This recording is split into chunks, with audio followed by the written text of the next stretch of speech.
Mis padres alquilaron mi casa mientras trabajaba en el extranjero para pagar los lujos de su hija favorita. Documenté cómo destrozaron todo y vendí la casa donde vivían.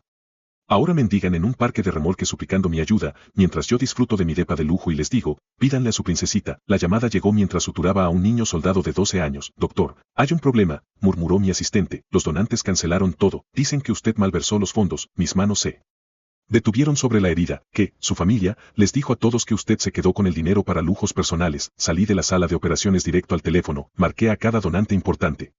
Todos repitieron la misma historia. Mis padres los habían llamado, llorando, explicando cómo yo había cambiado y vivía como millonario mientras ellos sufrían. Mi hijo, era necesario, me explicó mi padre cuando lo confronté.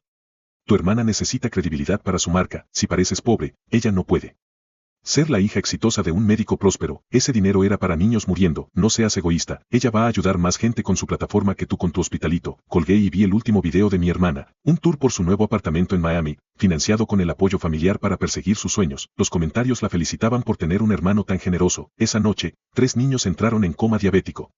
Sin insulina, sin fondos, sin esperanza. La primera llamada que hice al regresar de Chad no fue a mis padres, fue a Ricardo Mendoza, un investigador privado especializado en fraudes a organizaciones benéficas. Su voz era fría y profesional cuando le expliqué la situación de la ONG. Doctor, en casos como este, generalmente encontramos que lo que ve es solo la punta del iceberg, me dijo. Si está preparado para la verdad completa, podemos empezar mañana. No estaba preparado.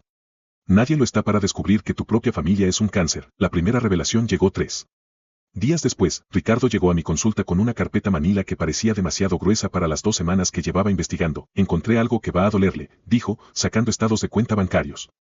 Sus padres han estado interceptando donaciones directas a su ONG durante 3 años. Los números bailaban frente a mis ojos, transferencias de $5,000, $15,000, $25,000 que jamás llegaron a la cuenta de la organización, donantes que creían estar salvando vidas mientras financiaban los caprichos de mi hermana. El total, $800,000 desviados a una cuenta a nombre de mi madre. Pero eso no es todo, doctor, continuó Ricardo, y su expresión se tornó aún más sombría. Mientras rastreaba sus finanzas personales para descartar cualquier implicación suya, algo me llamó la atención respecto a la propiedad que usted posee aquí, la casa que dejó al cuidado de sus padres mientras estaba en el extranjero. Sacó un nuevo legajo de documentos. No solo descubrí que la han estado alquilando por su cuenta durante el último año, desviando todos los ingresos directamente a la cuenta de su hermana, sino que, hace aproximadamente 6 meses, usaron un poder notarial que usted les firmó hace años para emergencias, claramente falsificando el propósito para obtener una segunda hipoteca sobre su propiedad. Son $200,000 adicionales que se esfumaron, presumiblemente también para la carrera y los lujos de su hermana. Un escalofrío recorrió mi espina dorsal. Mi hogar, el único lugar que consideraba un santuario personal, también había sido mancillado y utilizado. Necesito verla, dije con voz ahogada. Ricardo, previendo mi reacción, ya había coordinado una visita con un colaborador. Las fotografías que me envió al móvil eran desoladoras. La casa que recordaba impecable ahora mostraba las cicatrices del abandono y el abuso. Muebles rotos esparcidos por el salón, quemaduras de cigarrillos en la alfombra que tanto me gustaba, paredes cubiertas de grafitis obscenos producto de alguna fiesta descontrolada de mi hermana y sus amistades. La habían destrozado. Cada imagen era una puñalada. Documenté meticulosamente cada ángulo, cada daño, cada factura de reparación que ahora se sumaba a la montaña de deudas y traiciones. Hay más, prosiguió Ricardo, entregándome un sobre amarillo, cartas que sus padres enviaron a hospitales donde usted aplicó para residencias especializadas. Leí mi propia destrucción profesional con letra de mi padre. Nos vemos obligados a informarles que nuestro hijo sufre de problemas de adicción al alcohol y conductas erráticas que podrían comprometer la seguridad de los pacientes. 5 hospitales. 5 oportunidades de especialización arruinadas por mentiras sistemáticas. La segunda semana. Ricardo descubrió algo que me hizo vomitar en el baño de mi oficina. Mi nominación al Premio Humanitario Internacional había sido saboteada. Mis padres contactaron al comité, fingiendo preocupación paternal, inventando adicciones a sustancias ilícitas y comportamientos inapropiados con personal femenino. Su hermana también es una pieza del rompecabezas, me dijo Ricardo durante nuestra tercera reunión. Su laptop mostraba el perfil de Instagram de mi hermana, pero no el que yo conocía, un perfil paralelo donde se hacía pasar por activista humanitaria usando fotos de mis pacientes, niños con cáncer, refugiados, víctimas de guerra. Sus fotos, mi trabajo, su fama, ha monetizado su dolor, continuó Ricardo, mostrándome contratos publicitarios, $500,000 como embajadora de caridad para 3 marcas internacionales, todo basado en fotos que ella nunca tomó, en trabajo que nunca hizo. La cuarta semana, el infierno se volvió personal. Ricardo había logrado infiltrar la red de contactos que mis padres habían corrompido. Un empleado del colegio médico, sobornado con $10,000, confesó en audio que había alterado mi expediente profesional. Un periodista de salud, pagado para escribir artículos difamatorios sobre médicos irresponsables en misiones humanitarias usando mi caso como ejemplo anónimo, pero lo que casi me rompe fue descubrir el plan de contingencia. En una grabación que Ricardo obtuvo mediante un contacto en el banco, escuché a mi padre explicándole a mi madre, si el hijo nos confronta directamente, ya tenemos preparadas las acusaciones de abuso de menores, tengo contactos en servicios sociales que pueden hacer que parezca creíble. Me senté en mi auto durante 2 horas después de escuchar esa grabación, mirando la lluvia golpear el parabrisas, no era solo robo, no era solo sabotaje profesional. Era una campaña sistemática para destruir cada aspecto de mi existencia, incluyendo mi hogar y mi estabilidad financiera personal. La quinta semana, Ricardo me mostró la evidencia más devastadora: facturas de venta de medicamentos en el mercado negro, insulina, antibióticos, analgésicos que donantes específicos habían enviado directamente para mi clínica en África. Mi padre los había vendido a 300% de su valor, mientras niños diabéticos entraban en coma. Doctor, me dijo Ricardo en nuestra última reunión, tengo 847 páginas de evidencia documental, 23 horas de grabaciones de audio y testimonios firmados de 14 empleados que fueron sobornados o amenazados por su familia. Esto cubre fraude a la ONG, malversación, difamación, conspiración criminal y ahora también fraude hipotecario, apropiación indebida y daños a la propiedad. Puso una caja sobre mi escritorio. Esto es suficiente para procesos criminales por fraude, malversación, difamación y conspiración criminal. Esa noche, por primera vez en 5 semanas, sonreí. No era la sonrisa del hijo que había perdido. Era la sonrisa del cirujano que acababa de localizar exactamente dónde cortar. Abrí una botella de vino y comencé a planificar. No quería solo justicia, quería cirugía, precisa, limpia y completamente letal para el cáncer que había crecido en mi familia. El evento benéfico anual del hospital era en 2 meses. Mi hermana acababa de confirmar su asistencia como invitada de honor. Mis padres estarían ahí, presumiendo ante la alta sociedad médica. No sabían que yo también asistiría. Con 847 páginas de su propia destrucción y las fotos del destrozo de mi hogar como recordatorio personal de su avaricia. El primer paso fue contactar a la Fundación Caridad Internacional. Les propuse organizar una gala benéfica sorpresa para honrar a familias que apoyan el trabajo humanitario. Mi reputación como médico humanitario me daba credibilidad suficiente. Cuando mencioné que podía garantizar donaciones de al menos $2 millones, aceptaron inmediatamente. Queremos reconocer a mi familia. Les expliqué. Han sido mis pilares durante años de trabajo en África. Técnicamente no mentí. Habían sido pilares de mi motivación, solo que no de la forma que ellos creían. El segundo paso fue la invitación. Llamé a mi madre con voz quebrada, fingiendo vulnerabilidad. Mamá, necesito que vengan a un evento muy importante para mí. Es una gala para reconocer a familias que apoyan el trabajo humanitario. ¿Van a homenajearnos? ¿Homenajearnos? Su voz cambió inmediatamente a ese tono orgulloso que conocía también. Por supuesto, hijo, tu hermana va a estar emocionada. ¿Habrá medios? Sí, va a haber cámaras de televisión internacional. Es por el trabajo que hemos hecho juntos. Mi hermana confirmó por WhatsApp esa misma noche. Oh Dios mío, hermano, ¿en serio vamos a estar en TV? ¿Puedo invitar a mi equipo de marketing? Esto va a ser increíble para mi marca. Te amo. Mientras ellos compraban vestidos de gala y planeaban sus discursos de aceptación, yo coordinaba con Ricardo para preparar la presentación más devastadora de sus vidas.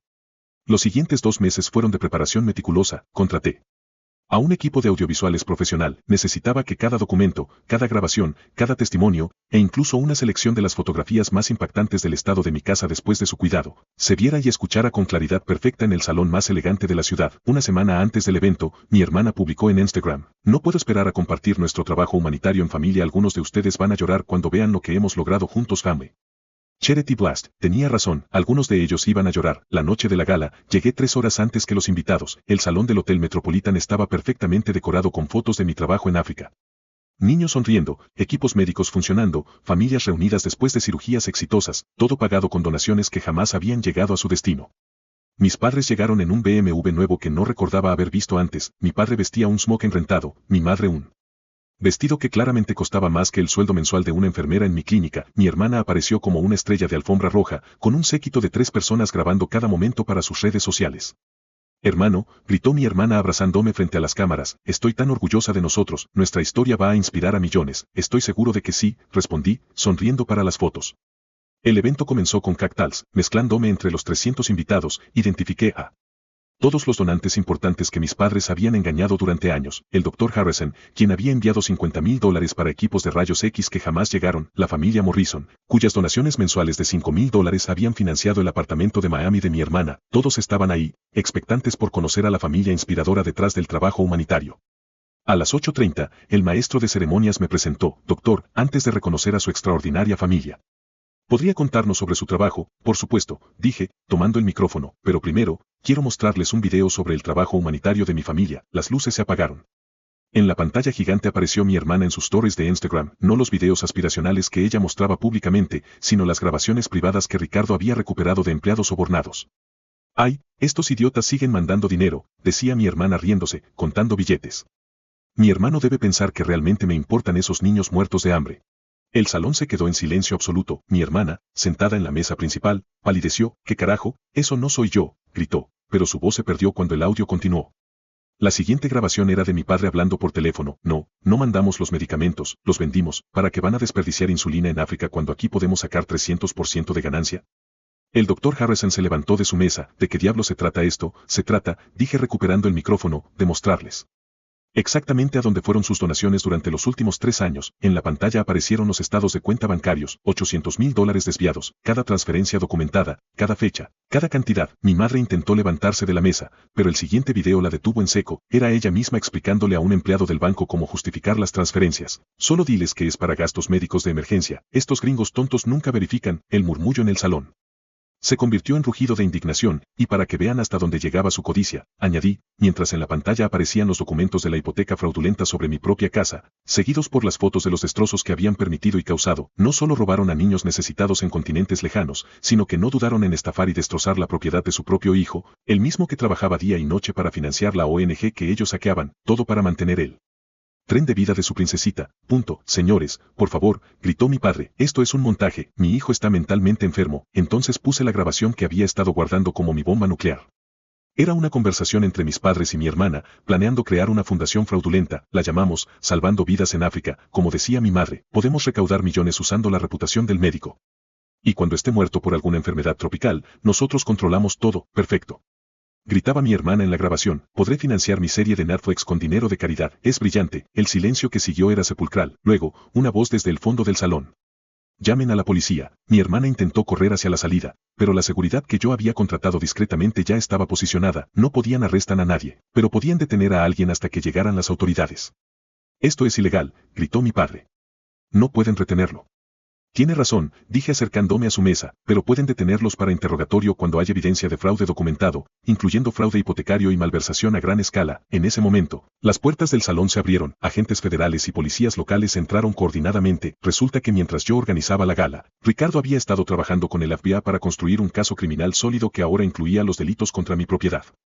Señora Carmen López, dijo un agente acercándose a mi madre, está arrestada por fraude postal, lavado de dinero, conspiración criminal y fraude hipotecario. A mi padre y hermana les leyeron cargos similares, incluyendo el de daños y apropiación indebida. Los flashes de las cámaras de los medios, que mis padres tanto habían deseado, finalmente los capturaron, pero no de la forma que esperaban. Mientras los esposaban, el salón estalló en aplausos, un aplauso que duró 5 minutos completos. La familia Morrison se acercó a mí mientras se llevaban a mis padres. Doctor, queremos que sepa que haremos una donación inmediata de $100,000 para su clínica, y conocemos a otros que van a hacer lo mismo. Esa noche, mientras mis padres dormían en celdas separadas y mi hermana perdía 40,000 seguidores por hora, las donaciones para mi clínica superaron los $5 millones. Al día siguiente, los titulares internacionales eran devastadores para ellos. Familia roba millones destinados a niños enfermos y estafa a su propio hijo, y influencia fraudulenta expuesta en gala benéfica. Mi hermana perdió todos sus contratos publicitarios en 24 horas. Sus 500,000 seguidores resultaron ser bots comprados con dinero robado, pero para mí, la verdadera satisfacción llegó una semana después. Recibí una llamada desde mi clínica en Chad. Doctor, dijo Elena, no va a creer esto, tenemos equipos nuevos llegando cada día, donantes de todo el mundo, por primera vez en años, no vamos a tener que elegir cuál niño vive y cuál muere. Esa noche, por primera vez en 3 años, dormí profundamente. La investigación federal se expandió como cáncer. Lo que comenzó como fraude a una ONG y una estafa hipotecaria personal, se convirtió en algo mucho más oscuro cuando los agentes cruzaron los datos con registros hospitalarios internacionales. Doctor, me dijo la agente Stevens durante mi tercera declaración, hemos identificado 50 casos de niños que murieron directamente por falta de equipos que sus padres vendieron. Su voz era fría, profesional, pero vi el dolor en sus ojos. Esto ya no es solo fraude, es homicidio negligente múltiple.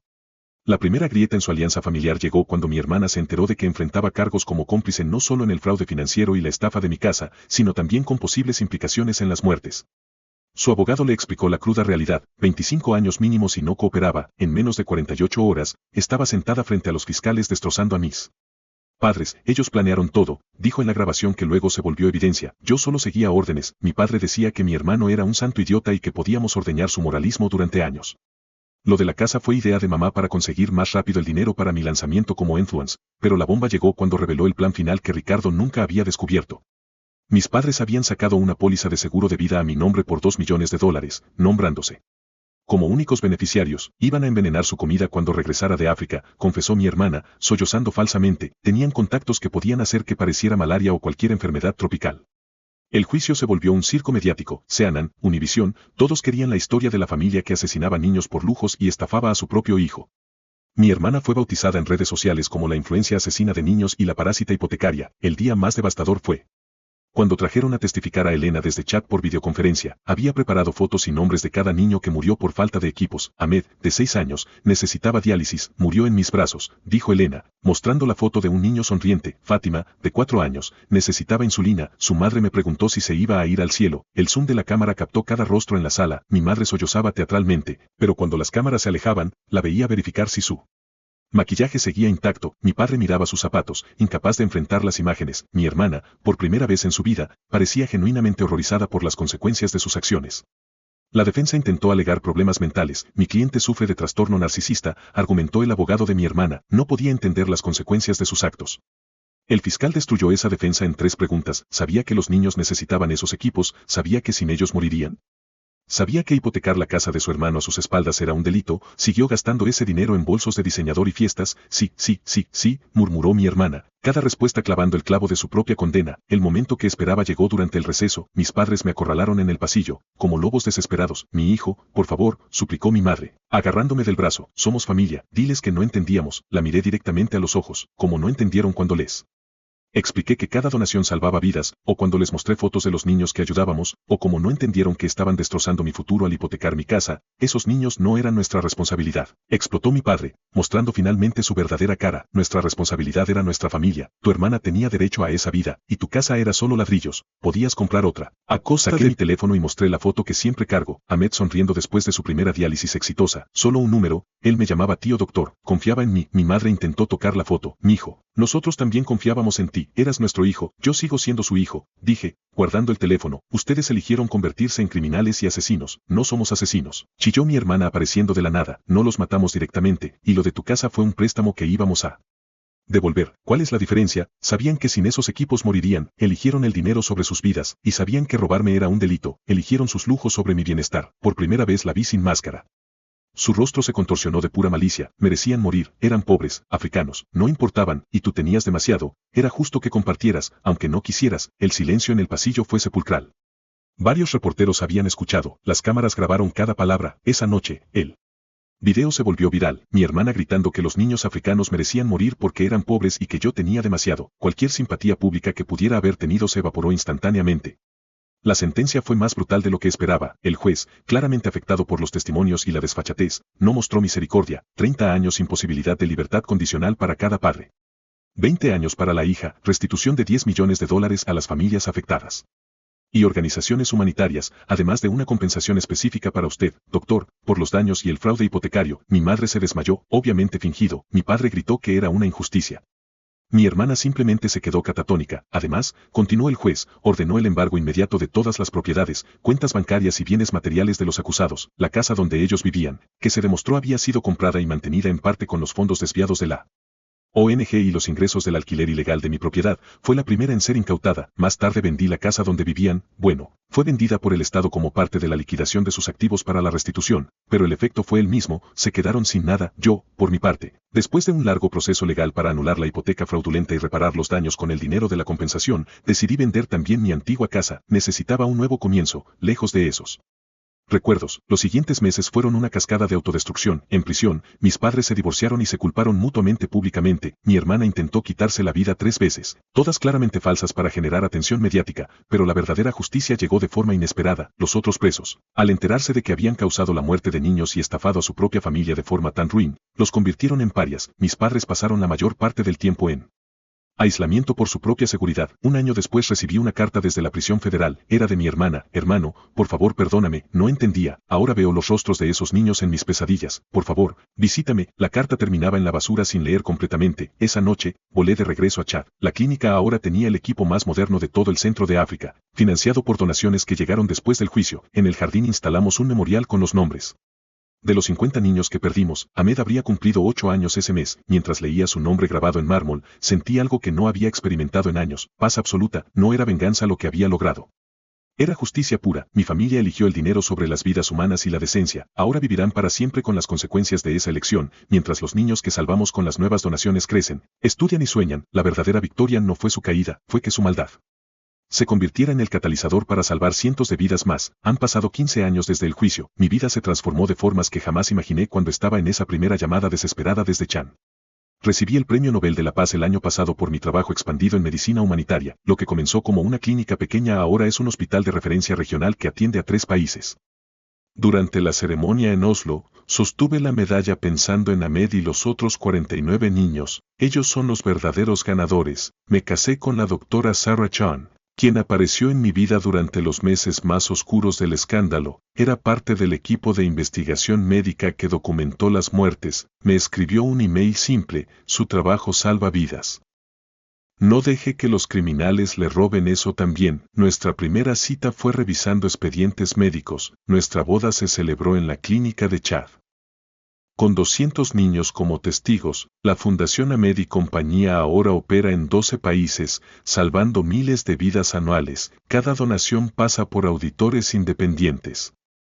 Nunca más confiaré en la familia cuando se trata de vidas humanas. Mis padres envejecieron rápidamente en prisión, consumidos por el odio mutuo y el ostracismo. Murieron con 3 meses de diferencia. Mi padre de un infarto fulminante, mi madre de un cáncer agresivo. Ninguno pidió verme en sus últimos momentos. Sus últimas cartas, que jamás abrí, siguen en una caja en el estudio de mi depa de lujo con vistas al mar, un lugar que compré con el fruto de mi trabajo honesto y que representa la paz que finalmente alcancé. A veces me pregunto qué decían. Pero la curiosidad nunca es más fuerte que la paz que siento. Mi hermana salió después de cumplir la mayor parte de sus 20 años gracias a una buena conducta que muchos cuestionaron. Ninguna empresa la contrataría. Su nombre seguía indeleblemente vinculado al escándalo. El documental Sangre por Oro, los asesinos de niños y la estafa familiar había ganado un Oscar unos años antes y cada tanto era retransmitido, reviviendo su infamia y la de mis padres, sin ahorros, sin habilidades reales más allá de la manipulación y con un historial criminal que la precedía. Su futuro era desolador. La última vez que supe de ella de forma directa fue hace unos meses. Un antiguo contacto común, con una mezcla de lástima y morbo, me envió una foto borrosa tomada con un móvil. Era mi hermana, demacrada y envejecida prematuramente, empujando un carrito con sus pocas pertenencias en un destartalado parque de remolques en las afueras de Miami, el mismo estado donde una vez disfrutó de su apartamento de lujo pagado con sangre y fraude. Poco después, recibí un mensaje de texto desde un número desconocido. Era ella, suplicando ayuda, dinero, clemencia, cualquier cosa. Recordé el rostro de Ahmed, las fotos de mi casa destrozada, la frialdad con la que hablaron de mi posible muerte. Miré por la ventana de mi apartamento, el sol reflejándose en el océano. No sentí alegría por su desgracia, sino una gélida confirmación del orden natural de las cosas. Las acciones tienen consecuencias. Las suyas la habían llevado a ese parque de remolques. Simplemente borré el mensaje. Si necesitaba ayuda, le dije mentalmente, con una sonrisa amarga, pídanle a su princesita, a esa versión de sí misma que creía merecer el mundo a costa de la vida y el bienestar de otros. Ella había elegido su camino, yo, él. Mío. El sitio web memorial que creé para las víctimas recibe 50.000 visitas anuales. Padres de todo el mundo envían fotos de sus hijos que salvamos. Ahmed habría cumplido 23 años este mes. Su madre me envía una carta cada año en su cumpleaños. Usted le dio más vida en 2 años que nosotros en toda una vida, escribió este año. Mi padre tenía razón en algo, yo era diferente. Pero no de la forma que él pensaba. Ellos convirtieron mi sangre en oro, vendiéndola por lujos. Yo convertí su oro robado en justicia, y esa justicia se transformó en vida. Cada niño que respira en nuestros hospitales es mi verdadera venganza contra ellos. Eligieron la muerte por dinero. Yo elegí multiplicar la vida con el mismo dinero que robaron. La justicia no siempre es inmediata, pero cuando llega, es perfecta.